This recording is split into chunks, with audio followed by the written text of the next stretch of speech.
Instant పులిహోర పొడి చేసి పెట్టుకుంటే ఎప్పుడు కావాలంటే అప్పుడు అన్నం పులిహోర గానీ ఇడియప్పం పులిహోర గానీ చేసుకోవచ్చు. ముందుగా చింతపండు తోలు అలానే గింజలు తీసి చిన్న ముక్కలుగా చేసుకోవాలి.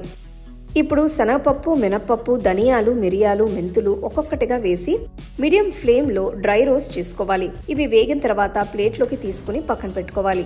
ఆ తర్వాత నువ్వులు కూడా వేసి వేపుకుని పక్కన పెట్టుకోవాలి. నెక్స్ట్ ఎండుమిరపకాయలు వేసి 1 నిమిషం పాటు వేయించి ప్లేట్లోకి తీసుకుని అన్నిటినీ పూర్తిగా చల్లారనివ్వాలి. వీటితో పాటు ఉప్పుని కొద్దిగా డ్రై రోస్ట్ చేసుకోవాలి.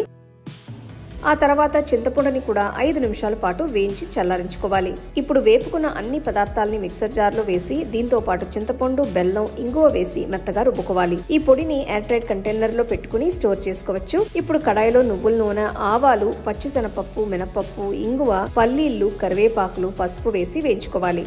ఇడియప్పం పులిహోర చేసుకోవడానికి 7 ఇడియప్పాల్ని చిన్న ముక్కలుగా చేసుకోవాలి. తాలింపులో ఇడియప్పం అలానే 2-3 స్పూన్ల పులిహోర పొడి కూడా వేసి నెమ్మదిగా కలుపుకోవాలి. ఈ పొడిని మీరు అన్నంలోకి కలిపి పులిహోర కూడా చేసుకోవచ్చు. అంతే అండి, చాలా టేస్టీ అయిన ఇడియప్పం పులిహోర రెడీ అయింది. చేసిన వెంటనే బాగా వేడి వేడిగా తింటే అబ్బా అద్రింది.